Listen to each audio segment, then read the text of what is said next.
नमस्कार दोस्तों, स्वागत है आपका सफल होम्स के इस प्लेटफ़ॉर्म पे। उम्मीद है तैयारी बेहतर चल रही होगी और नोटिफ़िकेशन आने की जो खुशखबरी है, तो तैयारी और ज़ोर से करना शुरू कर दिए होंगे आप लोग। तो उसी क्रम में हमने एक इंटर वीडियो डाला था, आपने देखा होगा, जिसमें हमने जीएस, रीज़निंग, मैथ्स और हिंदी इन सबके सिलेबस को डिस्कस किया था, ठीक है? उसी क्रम में मैथमेटिक्स की क्लास जो है वो स्टार्ट हो चुकी है आपकी, है ना? और ये जो है जीएस की क्लास स्टार्ट होने जा रही है। कुछ टेक्निकल इश्यूज़ के कारण थोड़ा स्लो हो गया, देरी हो गई, लेकिन वो चीज़ें कोशिश की जा रही है, प्रयास में ही है। अभी ये वीडियो देखिए कैसा जाता है, ठीक है? तो बेहतर होंगी चीज़ें, आपका सहयोग चाहिए, तो चीज़ें बेहतर होंगी, ठीक है? तो उसी क्रम में हम लोग आज जीएस सेक्शन में पॉलिटी यानी राज्य व्यवस्था जो भारत का संविधान एक सेक्शन है आपके जीएस में, वहाँ से जो प्रश्न बनते हैं उसको हम इस वीडियो के मा इन वीडियोज़ के माध्यम से कवर करने की कोशिश करेंगे, ठीक है? तो देखिए, सबसे पहले 2 बातें कर लेते हैं इसमें, 2 बातें ज़रूरी हैं क्योंकि हम क्या पढ़ने जा रहे हैं, क्यों पढ़ने जा रहे हैं, वो डिस्कस कर लेना चाहिए पहले, ठीक है? और जो जज करने आए हैं, 10 जगह जा कर के पहले ये देख रहे हैं, ये भी सही पढ़ा रहा है, ये सही पढ़ा रहा है, ये सही पढ़ा रहा है, उनसे निवेदन है कि एक जगह रुक जाइए, है ना? किसी एक एजुकेटर को पकड़ लीजिए, किसी एक दोस्त को ऐसे पकड़ लीजिए, जो सीख रहा हो, सिखा रहा हो, वहाँ पर रुक करके चीज़ों को बार-बार पढ़िए, ठीक है? तो हम अपने टॉपिक पे आते हैं, टॉपिक ये है अपना कि किसी भी एग्ज़ाम को हम कैसे पता करें कि क्या पढ़ना है हमें, ठीक है? उसमें सबसे बेहतर आधार होता है कि प्रीवियस ईयर के क्वेश्चन। पुराने वर्षों के अगर क्वेश्चन देख लिए जाएँ, तो उसमें ये पता चल जाएगा कि आपको किस रेंज तक किसी टॉपिक से किस क्षेत्र तक मतलब कहाँ-कहाँ तक जा सकता है वो प्रश्न, उस टॉपिक से। तो हमने देखा पहला चैप्टर जो था अपना संवैधानिक विकास, ठीक है? तो संवैधानिक विकास जो चैप्टर है अपना, उसमें से जो क्वेश्चन आ रहे हैं वो यूपी पुलिस में बहुत कम आ रहे हैं, ठीक है?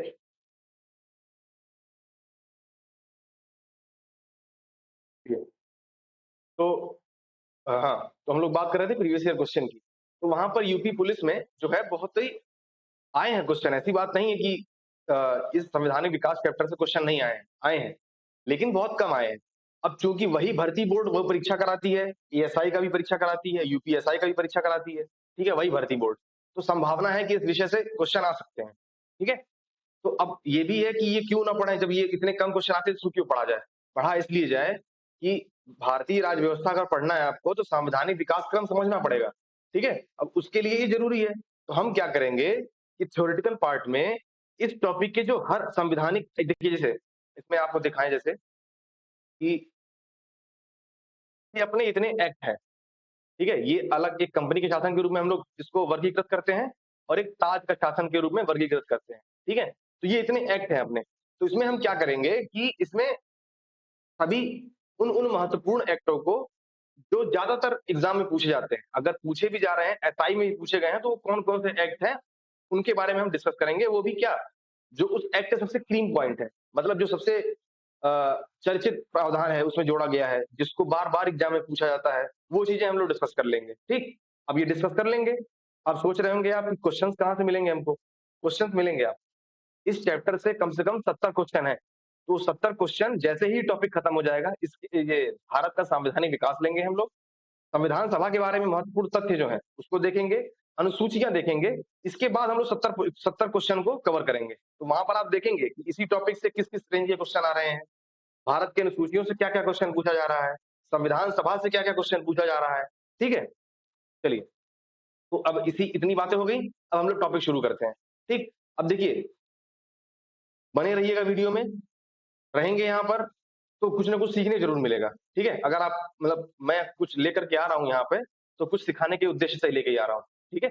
चलिए, तो अपना जो ये है, ठीक है? भारत के संविधान में हम लोग भारत के संवैधानिक विकास में हम लोग ये चीज़ें पढ़ेंगे। अब देखिए, ये जो कंपनी का शासन है, ताज का शासन है, ये चीज़ें शुरू कहाँ से हुई? इसके पहले हम लोग एक पृष्ठभूमि देख लेते हैं। तो देखिए, आधुनिक भारत के इतिहास में अगर आपने थोड़ा बहुत सुना है, तो अच्छी बात है, वहाँ आप कनेक्ट कर लेंगे। लेकिन जिन्होंने नहीं सुना है, उनको मैं बता दूँ कि एक 1757 एक सन है, ठीक है? और एक 1764 ये 2 सन है जिससे 2 महत्वपूर्ण युद्ध हुए। एक प्लासी का युद्ध एक प्लासी का युद्ध। अब जिसको लग रहा हो कि डायरेक्ट वहाँ से शुरू कर दें, तो भाई साहब रुक जाइए, है ना? यहाँ से कनेक्ट करके चलेंगे तो चीज़ें आपको याद रहेंगी और एक सीक्वेंस में चीज़ें याद हो जाएँगी, वरना फिर फैक्ट देख करके आगे बढ़ जाना फिर कोई मतलब नहीं। ठीक, वैसे 50 वीडियो पड़े हुए हैं यूट्यूब पे। 1757 प्लासी का युद्ध हो गया, ठीक? इसके बाद हो गया एक 1764 में बक्सर का युद्ध। बक्सर का युद्ध। ये 2 ऐसे युद्ध हैं जिनके होने के बाद ये लगने लगा अंग्रेजों को कि अब हमारा जो पकड़ है भारत के ऊपर, भारत की राजनीतिक और व्यापारिक चीजों पर, वो ज़्यादा अच्छा हो गया है। क्यों? क्योंकि 1764 के युद्ध के बाद जो 1765 में एक संधि हुई, इलाहाबाद की संधि, उसके माध्यम से इनको राजस्व का शक्ति मिल गया, टैक्स कलेक्ट करने का शक्ति मिल गया। अब जब वो मिल गया, तो एक तरह से देखिए कोई भी चीज़ जिसके पास पैसा है वो उसके पास अथॉरिटी होती है, ठीक है? तो ये चीज़ें मिल गई इनको। तो अब यहाँ से इनका जो है कामकाज शुरू हो गया। अब यहाँ से कामकाज शुरू हो गया, इसके बाद फिर और एक समस्या आई, जो ये रेगुलेटिंग एक्ट को जन्म देती है। कैसे? देखिए, कंपनी चल रही है, अच्छी खासी चल रही है, ठीक है? सब कुछ हो रहा है, परमिशन मिल गया, सब कुछ व्यापार-व्यापार सब कुछ चल रहा है। अब क्या हुआ, तो ये जो 1600 में एक कंपनी बनी थी अपनी, जो बाद में ईस्ट इंडिया कंपनी कहलाई, वो इसी के समय के आसपास क्या हुआ, एकदम कंगाल हो गई। कैसे? अब वो कंगाल ऐसे हो गई, एक बहुत ही आश्चर्यजनक बात है इसमें, कि जो भी इसके कर्मचारी यहाँ से वापस अपने देश ब्रिटेन लौट रहे थे, जो भी कर्मचारी यहाँ से वापस अपने देश ब्रिटेन लौट रहे थे, वो सब अमीर होके जा रहे थे। मतलब वो इतने पैसे लेके जा रहे थे कि लोगों को सोचना पड़ रहा था कि इतने पैसे कहाँ से लेके आ रहे हैं ये। लेकिन अब उसी कंपनी का बही खाता देखा जा रहा था, बैलेंस शीट देखी जा रही थी, तो पता चला कि घाटे में चल रही है, कंगाल चल रही है, ठीक? इसके पीछे कई सारे कारण थे। जो 1773 का जो पहला एक्ट आएगा, उसमें ब्रिटिश सरकार उसके उस एक्ट के माध्यम से कंपनी पर नियंत्रित पाने का कोशिश करेगी, उन चीज़ों को सुधारने की कोशिश करेगी, ठीक है? अब देखिए वो क्या था, देखिए, तो ये क्या हुआ जब ये कंगाल हो गई कंपनी, तो ये लोग गए ब्रिटिश सरकार के पास, है ना? ब्रिटिश सरकार के पास गए, ठीक? तो वहाँ पर इन्होंने बोला कि हमारी कंपनी डूब रही है, हमको लोन चाहिए। अब इन्होंने बोला लोन चाहिए, तो अब देखिए, सरकार वैसे भी चाह रही थी कि इस कंपनी पर थोड़ा नियंत्रण पाया जाए, क्योंकि ये बहुत ज़्यादा प्रॉफिट बना रही थी वहाँ से। कंपनी नहीं बना रही थी, लेकिन उसके लोग बना रहे थे। व्यापार ज़्यादा हो रहा था, ये चीज़ें ग्राउंड लेवल पर सबको पता थी, ठीक? अब इन्होंने बोला कि हम पैसे तो दे देंगे, लेकिन उसके लिए हम कुछ शर्तें रखेंगे। अब वो शर्तें के रूप में क्या आया? Regulating act. अब भाई ये कंगाल हो रहे थे, तो इनको बस क्या पैसे चाहिए थे, भले ही जो शर्त रख दो, ये मान गए, ठीक? तो उसी क्रम में, है ना, पहला जो ये अपना एक्ट है 1773 का रेगुलेटिंग एक्ट, ये लाया गया, ठीक? अब देखिए इसमें एक बार ये समझ लीजिए कि हम जितने ये एक्ट हैं, इनमें हम लोग को पढ़ना कौन-कौन सा है, ठीक है? मतलब मुख्यतः कौन-सा पढ़ना है? देखिए, 1773 एक इम्पोर्टेंट ही पढ़ना है, 1774 ही पढ़ना है, 76 में कार्नवालिस वाली बात जो आई थी, जो शर्तें रखी थी उन्होंने, उसको भी देख लेंगे हम लोग, ठीक है? 93 में ये भी देख लेंगे, 13, 33, 53, ठीक? 58 तो सबसे इम्पोर्टेंट है, कि जब विद्रोह हुआ था एक तरह से, स्वतंत्रता संग्राम का पहला विद्रोह हुआ था जब, तो उसके बाद जो है एक वृहद रूप में पहला, ठीक है? उसके बाद जो ये अधिनियम लाया गया था, उसको देखेंगे। 1761 भी इम्पोर्टेंट है, ठीक है? 19 भी इम्पोर्टेंट है, 9, 19, 35 ये तो इम्पोर्टेंट है ही खैर, ये तीनों, ये ज़्यादातर एग्ज़ाम में पूछे जाते हैं, ठीक है? अभी ये क्वेश्चन देखेंगे आप, जब हम लोग क्वेश्चन प्रैक्टिस करेंगे, तो वहाँ देखेंगे कि वहाँ एक पूछा गया है सवाल कि महिलाओं को किस अधिनियम के तहत वोटिंग राइट मिला? तो वहाँ हम देखेंगे इसको, ठीक? चलिए, तो ये हो गया। अब जो अपना पहला एक्ट है ना?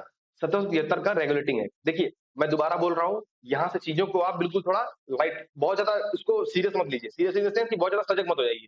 नॉर्मल रहिए, थोड़ा पेन कॉपी लेके बैठ जाइए। अब देखिए यहाँ पर चीज़ें कैसे आसान हो जाएँगी आपके लिए। मैं क्या करूँगा कि मैं विश्वास दिला रहा हूँ इस चीज़ का, ठीक है? भरोसा रखिएगा। जितने भी प्रमुख-प्रमुख एक्ट हैं, संविधान के विकास से क्वेश्चन नहीं छूटेगा अगर आपको बहुत डीपली नहीं पूछ रहा है तो। और यूपी पुलिस का पेपर उठा के देखेंगे तो बहुत डीपली यहाँ से नहीं पूछता है। ठीक? तो यहाँ से जितने भी महत्वपूर्ण क्रीम पॉइंट हैं यहाँ पर, मैं आपको याद करा दूँगा अभी। ठीक? तो टेंशन मत लीजिए, बस मैं जो बोल रहा हूँ उसको कॉपी पेन लेके लिख लीजिए या सुन लीजिए ध्यान से, ठीक है?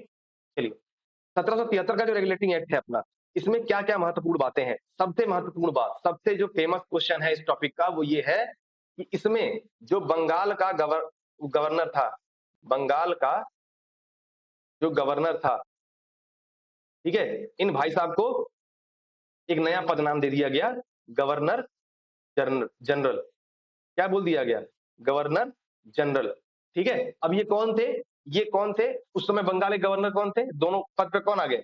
Lord Warren Hastings, Lord Warren Hastings. अब यहाँ पर आपने सवाल सुना होगा, अगर आपने कुछ क्वेश्चन किए हुए हैं प्रीवियस ईयर के या लूसेंट पढ़, हाँ, एक चीज़ इंश्योर कर दूँ आपको कि लूसेंट से भी, लूसेंट ने भी बहुत सारा दिया हुआ है। संवैधानिक विकास का जब आप चैप्टर देखेंगे तो बहुत सारी चीज़ें दी हुई हैं। लेकिन वहाँ से जब सारी चीज़ें नहीं पूछी जा रही हैं, तो हम लोग क्यों करें? सारी चीज़ें नहीं पूछी जा रही हैं, तो हम लोग उसको क्यों कवर करें? ठीक है? तो वहाँ से भी जो इम्पोर्टेंट चीज़ें हैं, वो हमने यहाँ पर इंक्लूड किया हुआ है। ठीक? अब लॉर्ड वॉरेन हेस्टिंग्स, ये कौन थे? बंगाल के गवर्नर थे उस टाइम। तो जब ये रेगुलेटिंग एक्ट लाया गया, इस पदनाम को, ये कुछ है नहीं इसमें, बस क्या किया कि गवर्नर को गवर्नर जनरल बोल दिया गया। अब वो क्यों बोला गया? कुछ अधिकार दिए गए इसलिए बोला गया। ठीक है? तो गवर्नर को गवर्नर जनरल बोल दिया गया, ये क्लियर हो गया आपको? अब उस वक़्त कौन था पद पर? Lord Warren Hastings. तो ये बोला जाएगा बंगाल का अंतिम गवर्नर कौन हो गया? Lord Warren Hastings. और बंगाल का पहला गवर्नर जनरल कौन हो गया? Lord Warren Hastings. ठीक? अब इसको इसलिए ये पदनाम दिया गया कि एक था मुंबई, एक थी मद्रास, 2 जगह थे। ठीक है? इन दोनों के गवर्नर को, यहाँ भी गवर्नर थे, बंगाल में भी गवर्नर थे। ठीक? जैसे अपने यहाँ गवर्नर होते हैं ना, स्टेट के गवर्नर होते हैं, वहाँ भी ऐसे ही, मतलब कि उस समय गवर्नर ही सब कुछ था वहाँ पे। तो गवर्नर थे यहाँ पर भी। तो गवर्नर, इन दोनों के गवर्नर को बंगाल का जो गवर्नर जनरल बनाया गया, उसके अधीन कर दिया गया। एक तरह से उसको थोड़ा पावर ज़्यादा दे दी गई। इसीलिए इस पदनाम को गवर्नर से गवर्नर जनरल कर दिया गया। क्लियर हो गया? यहाँ तक चीज़ें क्लियर हो गई? पहला पॉइंट क्या है? बंगाल के गवर्नर को गवर्नर जनरल पदनाम दे दिया गया और उस गवर्नर जनरल के पद पर पहला व्यक्ति कौन बैठा? Lord Warren Hastings. Governor general पद का नाम मतलब क्या था? वो इसलिए दिया गया कि मुंबई और मद्रास के गवर्नर को उसके अधीन कर दिया गया, मतलब उनसे ऊपर कर दिया गया, एक तरह से पोजीशन में। ठीक है? ये चीज पहला पॉइंट क्लियर हो गया, इसमें कंफ्यूज नहीं होना है। ठीक, अब इसको रिवाइज भी करेंगे। अभी जब आगे एक्ट पे जाएंगे हम लोग, इसको रिवाइज भी करेंगे। ठीक, चलिए अब यहाँ पर अगला पॉइंट देखिए। अगला पॉइंट आपका ये है कि देखिए कलकत्ता में, इसका मैं पीडीएफ आपको दे दूंगा। ठीक है? इसके नोट्स बने हुए हैं, वो मैं आपको दे दूंगा, टाइप्ड फॉर्म में है, वो लिखे हुए नहीं है ऐसे हाथ से नहीं, क्योंकि राइटिंग सही नहीं है। कलकत्ता में 1774 में, ठीक है, एक सर्वोच्च न्यायालय, सर्वोच्च न्यायालय बोल लीजिए, उच्चतम न्यायालय बोल लीजिए, उच्चतम न्यायालय की स्थापना की गई। अब यहाँ से सवाल तो बनता है, उच्चतम न्यायालय की जो स्थापना है कलकत्ता में, वो किस एक्ट के तहत की गई? 1773 के तहत की गई। लेकिन यहाँ से एक सवाल और बनता है, क्या अब यहाँ पर प्रावधान किया गया था, जैसे देखिए अपने यहाँ पर अभी एक सीजेआई है और 34 वो है, ठीक है, चीफ जस्टिस, जस्टिस न्यायाधीश है। उसमें क्या था, एक चीफ जस्टिस रहेंगे और 3 सदस्य रहेंगे, उसके 3 सदस्य रहेंगे। तो ये सवाल पूछा जाता है कि उस उच्चतम न्यायालय के प्रथम मुख्य न्यायाधीश कौन थे? ठीक है, तो सर कौन थे? Sir Elijah Elijah Impey Impey sir Elijah Impey. ये क्लियर हो गया आपको? ये थे अपने चीफ जस्टिस। उस समय ये सवाल भी फेमस है, ये सवाल भी पूछा जाता है। ठीक है,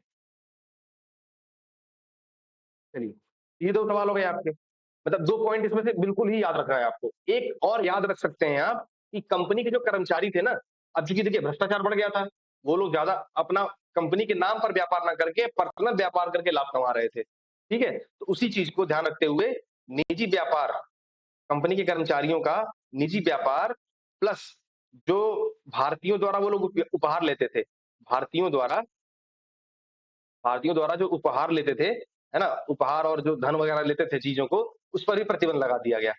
क्या लगा दिया गया? प्रतिबंध लगा दिया गया। ठीक? बस हमें इतना ही देखना है इसमें। क्या करना है? इतना ही देखना है। साथ में एक चीज़ और देखनी है, क्या? जो अभी आगे 2-3 एक्ट में वो रिलेट करेंगे आप उस चीज़ को। एक है सीओडी या बीओडी लिख लीजिए। ये क्या मतलब है? सीओडी का क्या मतलब है?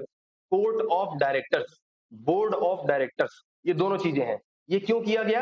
ये इसलिए बनाया गया, ये लोग ब्रिटेन में बैठे रहते थे, ठीक है? ये इसलिए था कि कंपनी के जो व्यापारिक मामले हैं, उनको रेगुलेट करने के लिए ये ग्रुप बनाया गया। ठीक? बोर्ड ऑफ डायरेक्टर, कंफ्यूज नहीं होना है इससे, नहीं डरना है। Court of director, board of director क्या है? ये है कि कंपनी के जो व्यापारिक मामले थे, उनको नियंत्रित करने के लिए इनको बनाया गया था। अभी हम देखेंगे व्यापारिक मामले के लिए ये बना था, तो राजनीतिक मामले के लिए भी एक ग्रुप बनेगा, उसको बोलेंगे बोर्ड ऑफ कंट्रोल। क्या बोलेंगे? बोर्ड ऑफ कंट्रोल, बीओसी बोलेंगे। ठीक है, चलिए, ये समझ में आ जाएगा कि इसकी ये जो सीओडी है, ये किस किस एक्ट के तहत बना था? 1773 के तहत बना था। किस तहत? 1773 के तहत। ठीक, अब देखिए आगे आइए, अब हम पढ़ेंगे क्या, इसके बाद एक आया था जो 1781 वाला था, एक्ट ऑफ सेटलमेंट।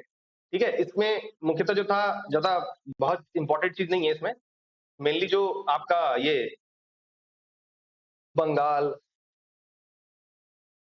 बिहार, है ना, उड़ीसा, ये 3 जो आपके एक तरह से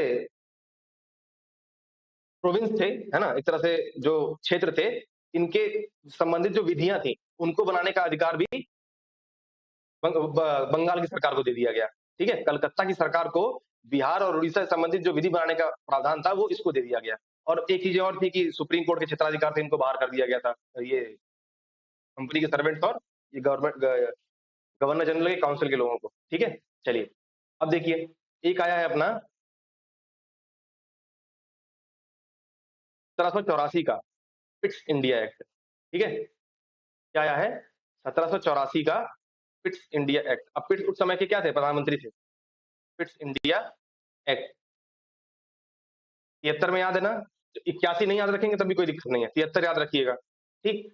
84 वाले में क्या किया गया? जैसे वहाँ पर कोर्ट ऑफ डायरेक्टर इंट्रोड्यूस किए गए थे, प्रस्तुत किए गए थे, ऐसे ही यहाँ पर बोर्ड ऑफ कंट्रोल किए गए। इसलिए राजनीतिक मामलों के लिए, राजनीतिक मामलों के लिए, ठीक है? और जो है अपने कोर्ट ऑफ डायरेक्टर क्या थे? किस लिए थे? व्यापारिक मामलों के लिए, व्यापारिक मामलों के लिए कोर्ट ऑफ डायरेक्टर्स थे, ठीक? 84 में सिर्फ 2 चीज़ याद रखनी है आपको, बाकी कुछ याद नहीं रखना है, ठीक है? अब देखिए, अगला ले लीजिए अपना 1786। 1786 मुख्यतः किस लिए आया था? कार्नवालिस एक व्यक्ति थे, जिनको एक तरह से गवर्नर जनरल के पद पर नियुक्त करना था इन लोगों को, तो उन्होंने बोला कि हमारी 2 शर्तें हैं, 2 शर्तें हैं, इसको पूरा किया जाएगा तभी हम गवर्नर जनरल के पद को धारण करेंगे। और वो 2 शर्तें क्या थी इनकी? पहला शर्त था कि हमको गवर्नर जनरल के पद के साथ कमांडर इन चीफ के पद भी चाहिए। क्या चाहिए? Commander in commander in chief की पोजीशन भी चाहिए, ठीक है? सेनापति टाइप का जो था, ठीक? कमांडर इन चीफ की पोजीशन भी चाहिए हमको। दूसरा दूसरा ये था कि विशेष मामलों में, जैसे मान लीजिए कोई स्पेशल केस आ गया कई बार, है ना? कई बार जैसे इनकी एक काउंसिल थी, उसके सहयोग से, निर्णयों से, चीज़ों को मिला के अपना डिस्कस करते थे, बहुमत के आधार पर, या जिनका क्या-क्या मत रहता था। तो उसके पास अगर कई बार मान लीजिए स्पेशल केस आ रहा है, तो वहाँ पर वो काउंसिल के फैसलों को बदल सके। काउंसिल जो निर्णय ले रहा है, तो वो चाह रहे थे कार्नवालिस कि हमें ऐसी पावर दी जाए कि जो काउंसिल फैसला ले रहा है, उसको हम बदल दें।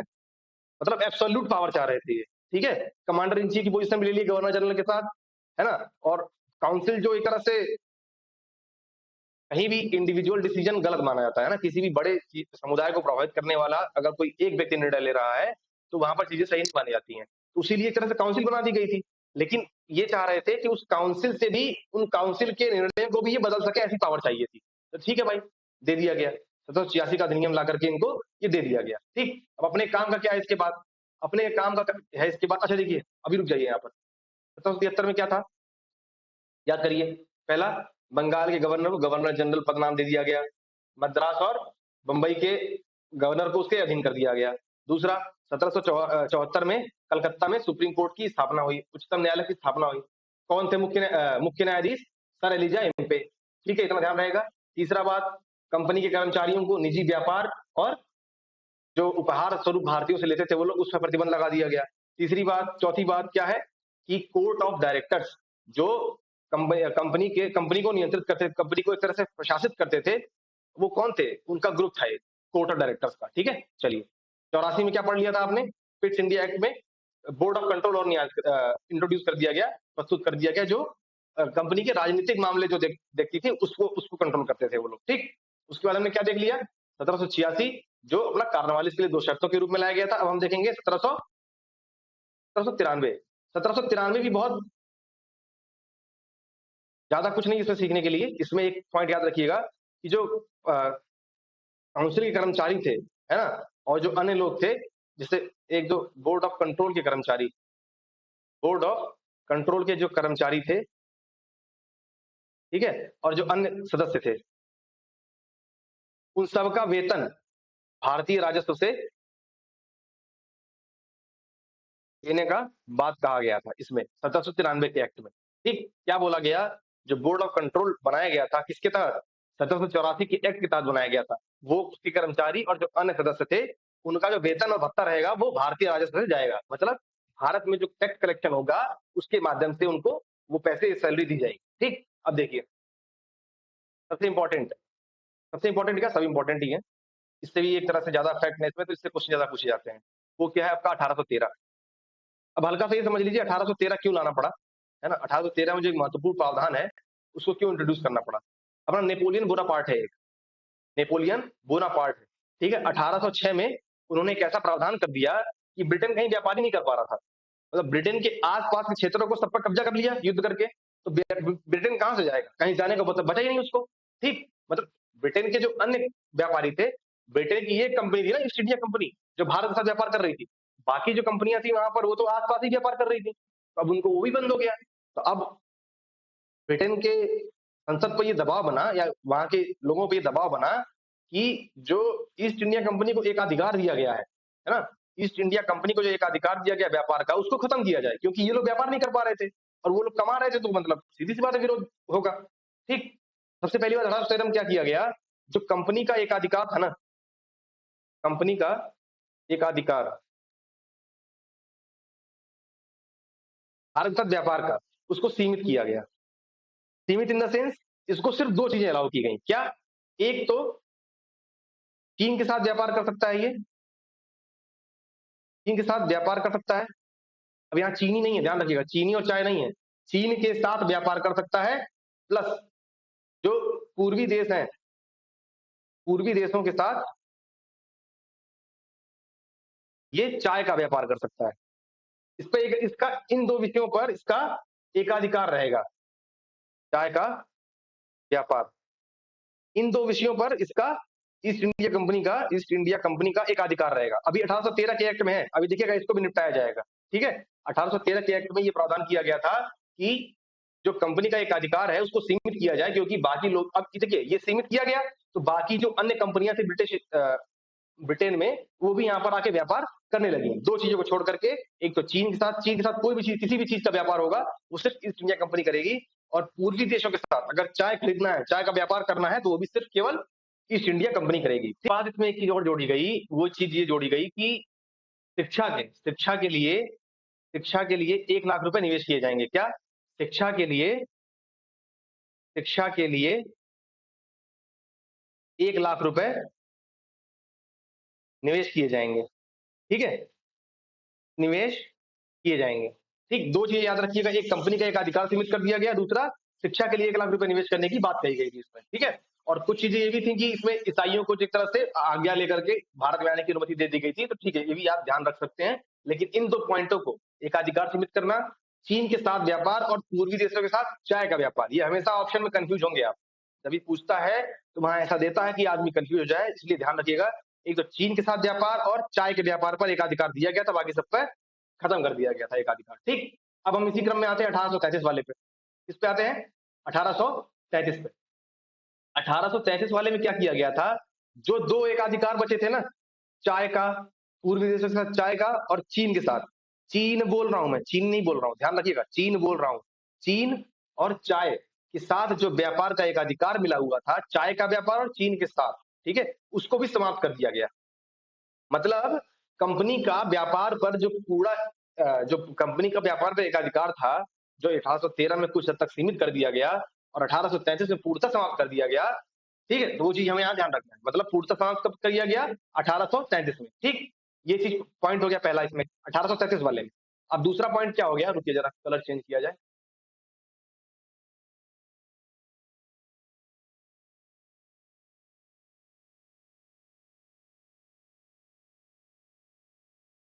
दूसरा क्या किया गया, जैसे देखिए 1773 वाले में हुआ था ना अपना, बंगाल के गवर्नर को गवर्नर जनरल पद नाम दे दिया गया, वैसे ही बंगाल बंगाल के गवर्नर जनरल को भारत का भारत का गवर्नर जनरल बना दिया गया, और उस पोस्ट पर कौन था उस वक्त? William Bentinck. कौन थे? विलियम बेंटिक, ठीक है, विलियम बेंटिक थे उस पोस्ट पर। तो विलियम बेंटिक, क्या हो गया सवाल? सवाल ये बन जाएगा कि भारत के प्रथम गवर्नर जनरल कौन थे? भारत के प्रथम गवर्नर जनरल विलियम बेंटिक हो गए, ठीक। अब बंगाल का अंतिम गवर्नर जनरल विलियम बेंटिक हो गए। अब ध्यान रखिए, मैं दोबारा पूछ रहा हूँ, 1773 वाले से क्वेश्चन पूछ रहा हूँ, आप पलट के नहीं देखेंगे अपने नोट्स, नाइट वीडियो पीछे करेंगे, यहाँ पर आंसर देंगे आप, या अपने मन में सोचेंगे? कमेंट बॉक्स में भी लिख सकते हैं आप जाकर के। 1773 बंगाल का प्रथम गवर्नर जनरल कौन था? याद आया? बहुत सही। अगर याद आ जा रहा है तुरंत, तो मतलब आप तैयारी, मतलब किसको सही से सुन रहे हैं आप। ठीक। अब मैं दूसरा क्वेश्चन पूछ रहा हूँ। कलकत्ता में उच्चतम न्यायालय की स्थापना किस अधिनियम के तहत की गई? बिल्कुल सही जवाब। तीसरा क्वेश्चन, कंपनी के एकाधिकार को चाय के व्यापार और चीन के साथ व्यापार तक सीमित करने का प्रावधान किस अधिनियम में आया? बिल्कुल सही, 1813। तीसरा सवाल, चौथा सवाल, कि शिक्षा के क्षेत्र में 1 लाख रुपए खर्च करने की बात किसमें की गई है? बिल्कुल 1813 वाले। ठीक, बाकी यहाँ पर आपने देख ही लिया। ठीक है, चलिए अब यहाँ पर एक और चीज था कि एक दास प्रथा वाली बात थी। दास प्रथा का जो एक प्रथा चल रही थी, उसको भी समाप्त करने की यहाँ पर बात की गई थी, जिसको बाद में 1843 में एक एक्ट ला करके इसको समाप्त कर दिया गया। अच्छा, कमेंट बॉक्स में कुछ लोग बताएंगे जो पहले से पढ़े हुए हैं कि सती प्रथा कब समाप्त किया गया, किस सन में समाप्त किया गया? अगर जिसको पता हो और तो वो बता देगा कि कौन गवर्नर जनरल था उस समय। ठीक है, और जिसको पता हो ये बता देना कि किसका इसका सहयोग था, किन किन भारतीय समाज सुधारकों का सहयोग था उसमें। ठीक, चलिए वैसे हम इसको आधुनिक भारत के इतिहास में देखेंगे। ठीक है ना, चलिए 1837 हो गया। अब आ जाइए 1853 वाले पे। 1853। ठीक, अच्छा 1837 में याद रखिएगा, इसमें संपूर्ण देश के लिए एक बजट की बात कर दी गई थी। संपूर्ण देश के लिए एक बजट की बात की गई थी। एक बजट, कभी कभी क्वेश्चन पूछ देता है कि किस अधिनियम में, किस अधिनियम के तहत संपूर्ण देश के लिए एक बजट की बात की गई थी। ठीक है, चलिए हम कहा गए 1853 वाले पे। ठीक, इसमें एक चीज याद रखना है, जैसे देखिए जो सेवाओं के, जो सर्विसेज के, जो अभी भी सर्विसेज बोलते हैं ना कि ए क्लास, बी क्लास, सी क्लास, इसमें जो नामजदगी वाली प्रथा थी, नामजदगी मतलब कि फलाने का नाम आ गया तो वो नियुक्त हो जाएंगे। इसमें क्या किया गया, इन चीजों को प्रतियोगी परीक्षाओं परीक्षाओं के माध्यम से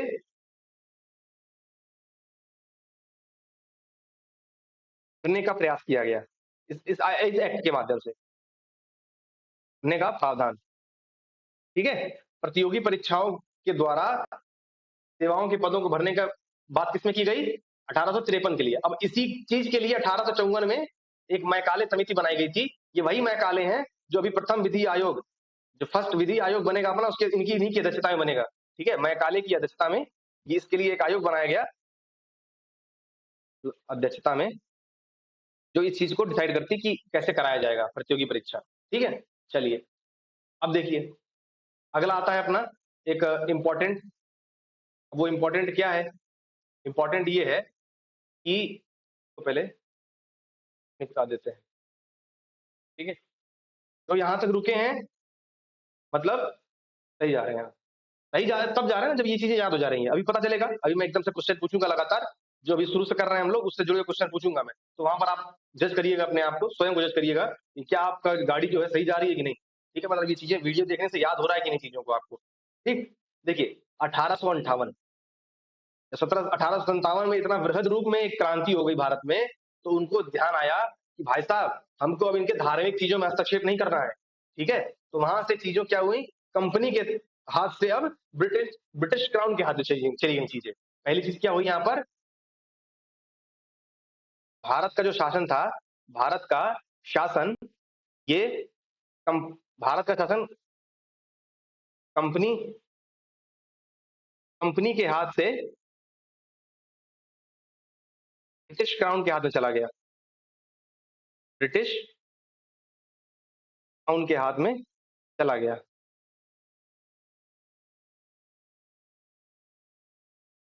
ये पहला सबसे मेजर प्रावधान है इस एक्ट का, 1858 के एक्ट का।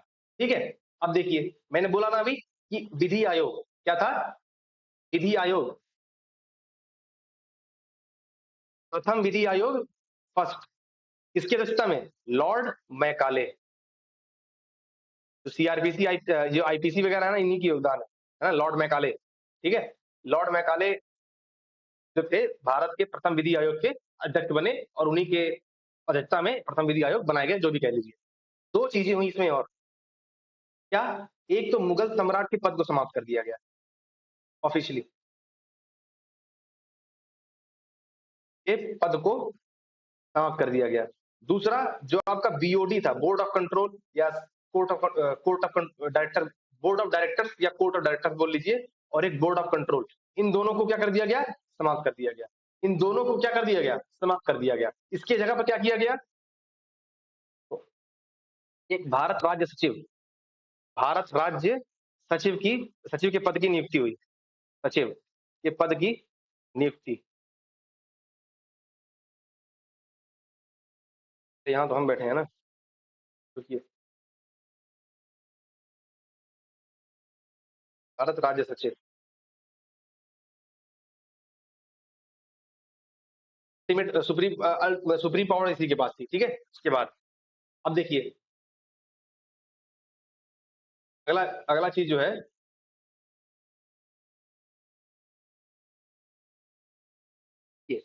1773 में एक बार किया गया, बंगाल के गवर्नर को गवर्नर जनरल पद नाम दिया गया, ठीक। उसके बाद 1833 में हुआ, बंगाल के गवर्नर जनरल को भारत का गवर्नर जनरल बना दिया गया।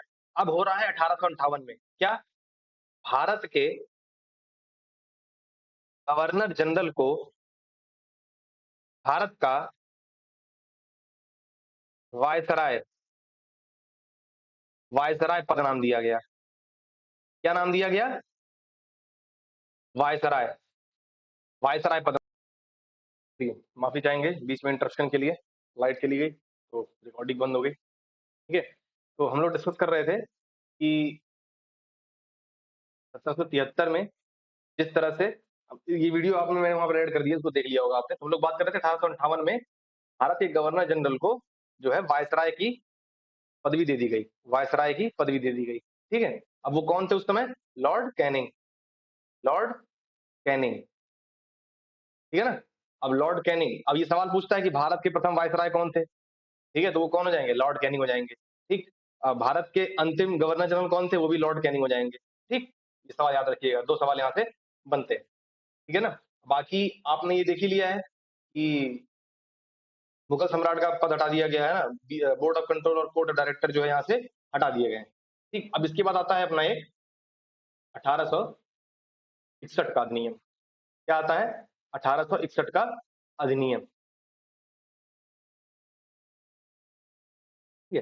1861 के अधिनियम में सबसे महत्वपूर्ण बात यह है कि मतलब कि एक तरह से वायसराय को अध्यादेश जारी करने का शक्ति प्राप्त हो गया। अध्यादेश जारी करने की शक्ति, ठीक है। अध्यादेश अध्यादेश जारी करने की शक्ति मिल गई किसको? गवर्नर वायसराय को, ठीक। अब एक चीज और है, अभी यहाँ पर लॉर्ड कैनिंग ही है, इन्होंने विभागीय प्रणाली शुरू कर दी थी। मतलब चीजों में विभाग, जैसे अलग अलग संस्थाओं को उसमें अलग अलग विभाग बना करके चीजों को और व्यवस्थित करने का प्रयास किया था।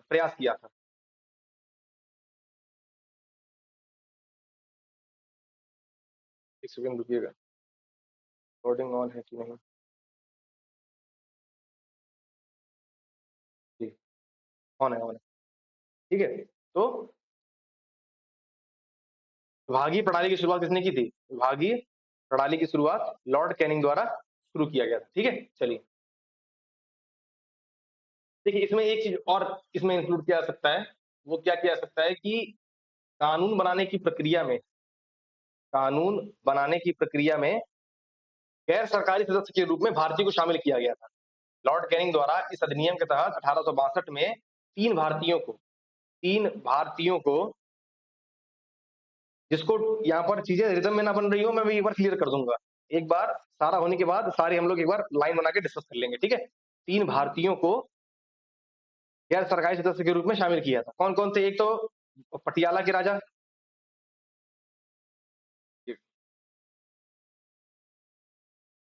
कौन थे अपने? पटियाला के राजा, और एक थे बनारस के राजा, और एक सर दिनकर राव। सर दिनकर राव कौन थे? सर दिनकर राव, ठीक। चलिए, तो ये हो गया अपना 1861 वाला, जो चीजें इंपॉर्टेंट थी उसके लिए। अब बीच में एक 1873 भी आता है ना, लेकिन 1873 वाले में मेनली ईस्ट इंडिया कंपनी को औपचारिक रूप से ऑफिशियली जो है खत्म करने के लिए वो अधिनियम लाया गया था, मतलब ऑफिशियली घोषणा कर दिया गया कि ईस्ट इंडिया कंपनी औपचारिक रूप से खत्म हो चुकी है। ठीक, अब बीच में एक शाही अधिनियम आया था जो ऊपर आपने लिस्ट में देखा होगा 1876 में। उसमें मतलब 1876 में ब्रिटिश साम्राज्य जो थी उनको एक तरह से ऑफिशियली मतलब भारत की साम्राज्य घोषित घोषित किया गया था। जो महारानी विक्टोरिया थी वहां की, उनको 1876 में ऑफिशियली भारत का साम्राज्य साम्राज्य है ना, साम्राज्ञी घोषित किया गया। ठीक, चलिए अब आ जाइए 1892 वाले पे। 1892 में एक सबसे इंपॉर्टेंट ये है अप्रत्यक्ष चुनाव प्रणाली। 1892 में 1892 के तहत अप्रत्यक्ष चुनाव प्रणाली की घोषणा की गई थी, तो इसकी शुरुआत हुई, प्रणाली की शुरुआत। ठीक, ठीक, आ जाइए।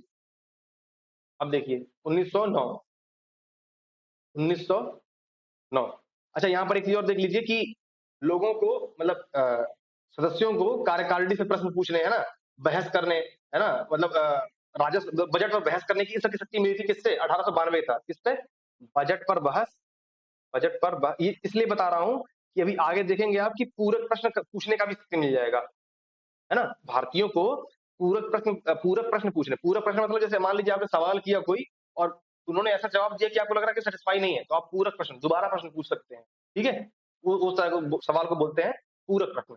तो बजट पर बहस करने का प्लस प्रश्न पूछने का अधिकार मिला गया। पूरक प्रश्न नहीं, सिर्फ प्रश्न पूछने का, प्रश्न पूछने का अधिकार यहाँ से दिया गया, ठीक है? अब आगे हम देखेंगे अभी कि पूरक प्रश्न किस अधिनियम के तहत उसको पूरक प्रश्न पूछने का अधिकार मिला, ठीक? और वोट देने का भी अधिकार मिला, इसी में मिला, ठीक है? इसी में 1909 वाले में।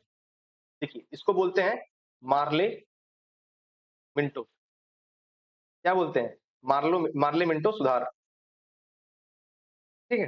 चलिए, तो इसमें सबसे सबसे सबसे सबसे सबसे महत्वपूर्ण क्या है? ये है कि मुस्लिम समुदाय को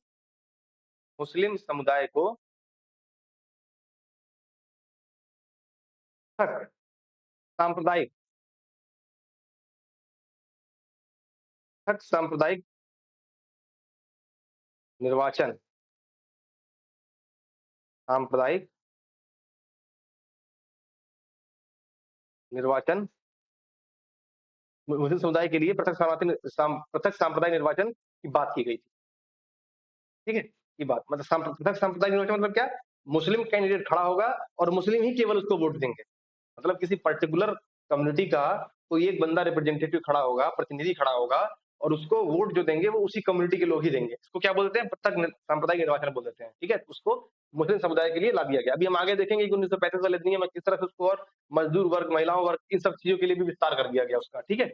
इतना चीज क्लियर हो गया, ठीक? अब देखिए, अब यहाँ पर एक सवाल ये बनता है, वन डे एग्जाम में फैक्ट बन सकता है कि सांप्रदायिक सांप्रदायिक निर्वाचन पद्धति के जन्मदाता कौन है? कौन है? मिंटो साहब। कौन है? लॉर्ड मिंटो साहब हैं इसके जन्मदाता, जनक। ये भी सवाल बन जाता है कई बार, ठीक है? इसके जनक कौन हो गए? Lord Minto. अब देखिए, भारतीयों को भारत सचिव और गवर्नर जनरल से जो पूरक प्रश्न पूछने वाली बात थी वो अधिकार मिल गया यहाँ पर 1909 में। पूरक प्रश्न, पूरक प्रश्न प्लस मत देने का अधिकार, दोनों अधिकार इनको मिल गए 1909 के अधिनियम के माध्यम से, ठीक है? अब देखिए, यहाँ पर एक सवाल और बनता है वन डे एग्जाम के लिए कि वो कौन प्रथम भारतीय थे जिनको गवर्नर जनरल की कार्यकारी परिषद में सदस्य बनाया गया? सत्येंद्र प्रसाद सिन्हा। सत्येंद्र प्रसाद सिन्हा जो थे, सत्येंद्र प्रसाद सिन्हा, वो प्रथम ऐसे भारतीय थे, प्रथम भारतीय जो गवर्नर जनरल की कार्यकारी परिषद में सदस्य के रूप में नामित हुए। वो कौन से सदस्य थे? विधि सदस्य थे। ये 3 सवाल आपके क्लियर हो गए। क्या? पहला कि 1909 को पार्लियामेंट सुधार बोलते हैं और मुस्लिम समुदाय के लिए पृथक सांप्रदायिक निर्वाचन की बात की गई इसमें, ठीक है? और उसमें पूरक प्रश्न और मत देने का अधिकार दिया गया। सत्येंद्र प्रसाद सिन्हा को वायसराय की या गवर्नर जनरल तो खैर नाम चेंज हो गया था। वायसराय की कार्यपालिका जो परिषद थी उसकी, उसमें जो है विधि सदस्य के रूप में शामिल किया गया। ठीक? चलिए, 3 चीज़ें याद रखिएगा इसके बारे में। अगला आ जाइए, 1919 1900 इसको इसको क्या बोलते हैं? मॉन्टेग्यू चेम्सफोर्ड सुधार। पता है वायसराय थे, एक सचिव थे, ठीक है? चलिए, इसमें क्या किया गया? इसमें देखिए 2 चीज़ें ध्यान रखिएगा, ये दोनों चीज़ें आगे 1935 वाले में बदलेंगी, ठीक है? उल्टी हो जाएँगी। क्या? प्रांतों में द्वैध शासन, प्रांतों में द्वैध शासन लागू कर दिया गया। द्वैध शासन लागू कर दिया गया, लागू, ठीक है? कैसे? आरक्षित विषयों जो जैसे अपने यहाँ आजकल समवर्ती सूची, केंद्र सूची, है ना? ये सब विषय है ना? ऐसे ही वहाँ पर कुछ विषयों मतलब कुछ मामलों के संबंध में सिर्फ केंद्र कानून बनाएगी और कुछ मामलों के बारे में राज्य मतलब की जो प्रांतीय स्तर पर है, विधान परिषद के स्तर पर है, वो कानून बनाएँगे।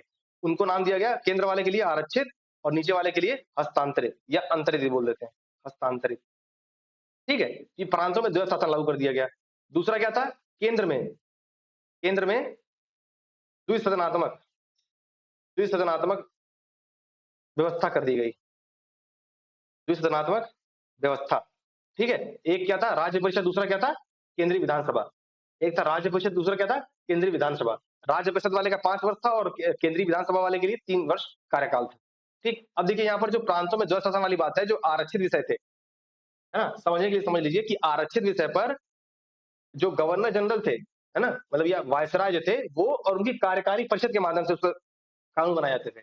लेकिन जो हस्तांतरित विषय थे, वो वायसराय और वहाँ का जो प्रांतीय विधानसभा है, उसके प्रति जो मंत्री उत्तरदायी है, मतलब उस प्रांतीय विधानसभा में जो मंत्री काम कर रहे हैं, वो उनके सहायता से वायसराय ही चीज़ों को बनाता था, कानून को, ठीक है? आरक्षित और हस्तांतरित दोनों पर, ठीक? चलिए, और केंद्र में जो संसदीय व्यवस्था हो गई, ठीक है? अच्छा, यहाँ पर एक चीज़ और पूछा जाता है, जैसे वहाँ पूछा गया ना कि सांप्रदायिक निर्वाचन के जनक कौन है? तो कौन थे? मिंटो। ऐसे ही सवाल पूछा जाता है कि प्रांतों में द्वैध शासन के जनक कौन है? प्रांतों में प्रांतों में द्वैध शासन के जनक लियोनस कार्टियस। कौन थे? लियोनस कार्टियस। ठीक है? याद रखिएगा इस फैक्ट को, कई बार पूछा जा सकता है। ठीक? अब देखिए, यहाँ पर एक और था कि लोक सेवा आयोग की बात की गई थी, लोक सेवा के गठन की बात अभी हमने देखा था ना ऊपर 33 में देखा था कि संपूर्ण देश के लिए एक बजट की बात की गई। लेकिन 1919 में राज्य के लिए और केंद्र के बजट को अलग-अलग कर दिया गया। ध्यान रखिएगा, केंद्र और राज्य के बजट को कब अलग किया गया था? केंद्र व राज्य के इकोनॉमी में लोग भारत के संदर्भ में यही पढ़ते हैं, रेलवे और केंद्र के बजट वाले के संदर्भ में। केंद्र व राज्यों के बजट को अलग कर दिया गया। ठीक? और ये संपूर्ण देश के लिए किसमें आया था? 1833 वाले में। ध्यान रहेगा? चलिए, वेरी गुड। अब हमने देखिए यहाँ पर एक क्वेश्चन पूछा गया है, अभी जब प्रीवियस ईयर क्वेश्चन देखेंगे हम लोग, तो वहाँ पर एक क्वेश्चन मिलेगा आपको कि किस अधिनियम के तहत महिलाओं को वोट देने का अधिकार मिला? किस अधिनियम के तहत महिलाओं को वोट देने का अधिकार मिला? तो 1919 के मॉन्टेग्यू चेम्सफोर्ड सुधार के माध्यम से महिलाओं को पहली बार वोट देने का अधिकार मिला। ध्यान रहेगा ये चीज़? चलिए, ये भी एक इम्पोर्टेंट फैक्ट है। ठीक है? चलिए, अब आ जाइए अब आ जाइए आप किस पे? 1935 वाले पे। एक बार रुकिए, चीज़ें इधर-उधर हो गई होंगी। 1909 और 1919। 1909 वाले में क्या पढ़ा आपने? सांप्रदायिक निर्वाचन, मुस्लिम समुदाय के लिए पृथक सांप्रदायिक निर्वाचन की बात की गई थी। ठीक? और ये जो है मुस्लिम सांप्रदायिक निर्वाचन प्लस पूरक प्रश्न प्लस मत देने का अधिकार, मत देने का अधिकार। यहाँ पर केंद्र में द्विसदनात्मक व्यवस्था, राज्य परिषद और केंद्रीय विधानसभा, ठीक है? के रूप में, और प्रांतों में द्वैध शासन, एक लोक सेवा आयोग की बात की गई थी। द्वैध शासन क्या? आरक्षित और हस्तांतरित उसके माध्यम से, ठीक है? 1919 में महिलाओं को पहली बार महिलाओं को वोट का अधिकार, क्या याद रहेगा? ठीक है? चलिए,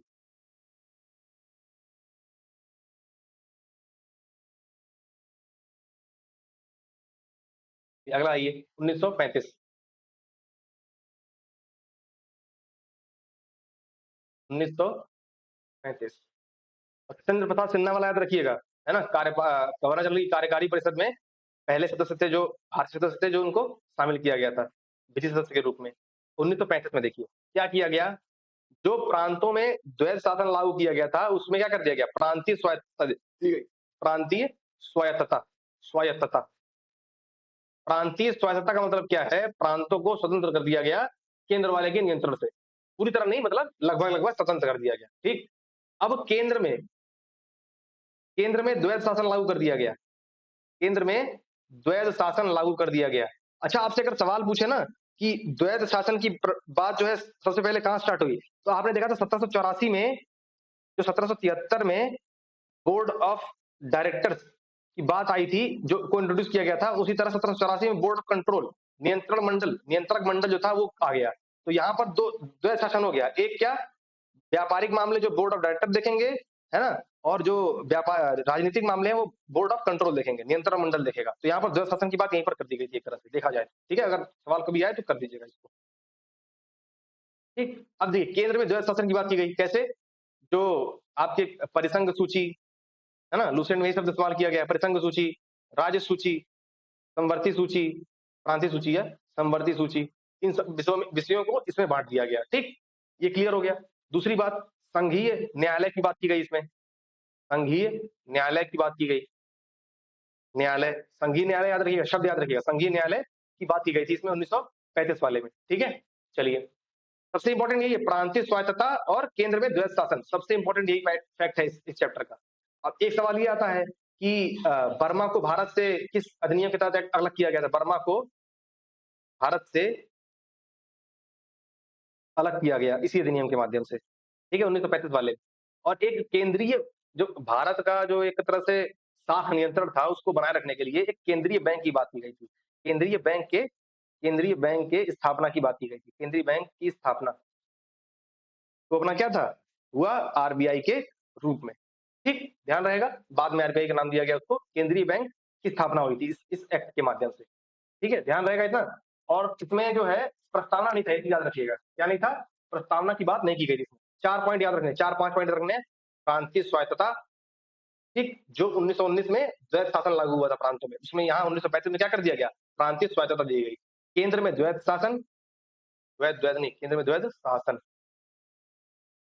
ठीक है, परिसंघ विषयों को बांट दिया गया अलग अलग। संघीय न्यायालय की बात की गई, बर्मा को भारत से अलग कर दिया गया, केंद्रीय बैंक की स्थापना की बात की गई थी।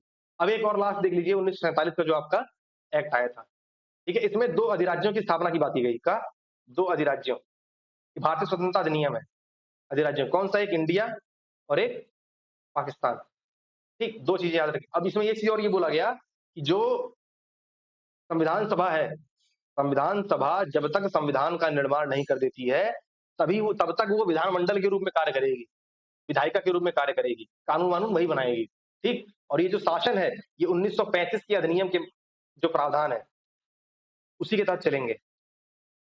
ठीक है, 1935 के अधिनियम के प्रावधान के तहत भारत का शासन चलेगा तब तक, जब तक भारत की संविधान सभा भारत का संविधान का निर्माण नहीं कर देती है। ठीक है, वही विधायिका के रूप में कार्य करेगी और 1935 के अधिनियम के जो प्रावधान है उसके तहत ये कार्य करेगी।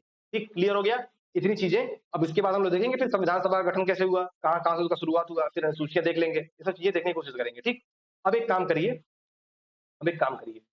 इतनी सारी चीजें हो गई, अब हम देख लेते हैं फाइनली हमने सीखा क्या इस वीडियो में। क्या देखेंगे हम, इस वीडियो में हमने सीखा क्या क्या, किस अधिनियम से क्या क्या सीखा है, यहाँ पर रिवाइज करिए फटाफट। ठीक, इसको करके हम लोग फटाफट क्लास को खत्म करते हैं। देखिए 1773 के एक्ट से हमने क्या देखा, आप भी रिकॉल करने की कोशिश करिए। 1773 के एक्ट से हमें सीखने को मिला कि बंगाल के गवर्नर को बंगाल गवर्नर जनरल का नाम दे दिया गया। ठीक, बंगाल के गवर्नर को बंगाल का गवर्नर जनरल नाम दे दिया गया। और 1774 में एक सर्वोच्च न्यायालय की स्थापना की गई। अब वो बंगाल के गवर्नर जनरल कौन थे, लॉर्ड विलियम हेस्टिंग्स। ठीक है, अब देखिए जो 1774 में एक उच्चतम न्यायालय की स्थापना की गई, उसके न्यायाधीश कौन थे, मुख्य न्यायाधीश कौन थे, एलिजा इम्पे। ठीक, अब देखिए दूसरा चीज, इसमें जो बोर्ड ऑफ डायरेक्टर के माध्यम से कंपनी का जो व्यापारिक नियंत्रण था, कंपनी के जो व्यापारिक मामले थे उन पर नियंत्रण ब्रिटिश सरकार ने करने की कोशिश किया। ठीक, ये एक्ट ऑफ सेटलमेंट आया था, वो छोड़ दीजिए। 1784 में क्या किया गया, बोर्ड ऑफ डायरेक्टर जो यहाँ पर व्यापारिक मामले के लिए आए थे, वैसे ही बोर्ड ऑफ कंट्रोल यानी नियंत्रक मंडल एक लाया गया, जो कंपनी के राजनीतिक मामलों को तरह से यहाँ देखिए लिखा ना, दोहरे प्रशासन का प्रारंभ यहीं से हो गया था। ठीक है, 1786 में कार्नवालिस वाली बात थी, दो शर्तें थी क्या, एक तो गवर्नर जनरल के साथ साथ हमें कमांडर इन चीफ की पोजीशन चाहिए, दूसरा विशेष मामलों में जो काउंसिल का निर्णय होगा उसके खिलाफ भी हम फैसला ले सकते हैं, ऐसी पावर चाहिए थी उनको। ठीक, 1793 में क्या किया, 1793 में किया गया कि जो नियंत्रक मंडल के जो कार्यकर्ता है और जो सदस्य हैं बाकी अन्य, उनका जो वेतन भत्ता जाएगा वो भारतीय राजस्व से जाएगा, ये इसमें ऑफिशियली डिक्लेयर कर दिया गया।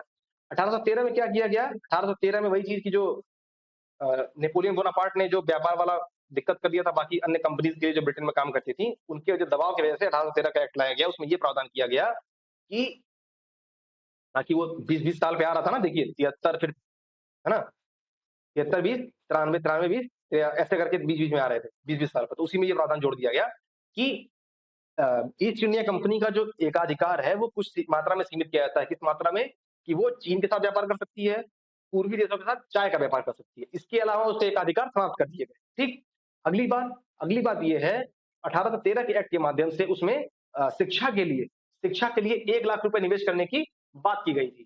ठीक है, चलिए 2 चीजें इसमें ध्यान रखना है आपको। अब 1837 वाले में क्या किया गया, वही एक अधिकार जो 1813 में 2 चीजों के लिए सीमित कर दिया गया था, पूरी तरह से यहाँ समाप्त कर दिया गया। क्या कर दिया गया, पूरी तरह से समाप्त कर दिया गया। दूसरी बात, यहाँ पर जो आपके बंगाल के गवर्नर जनरल थे, उनको भारत का गवर्नर जनरल बोल दिया गया, और उस पोजीशन पर कौन थे, विलियम बेंटिक उस वक्त गवर्नर जनरल थे, इसलिए बोला जाता है कि बंगाल के अंतिम गवर्नर जनरल विलियम बेंटिक और भारत के प्रथम विलियम बेंटिक। ठीक, 1837 में बात की गई थी। 1833 में ही ये बोला गया था कि भारत देश के लिए संपूर्ण देश के लिए केवल एक बजट आएगा।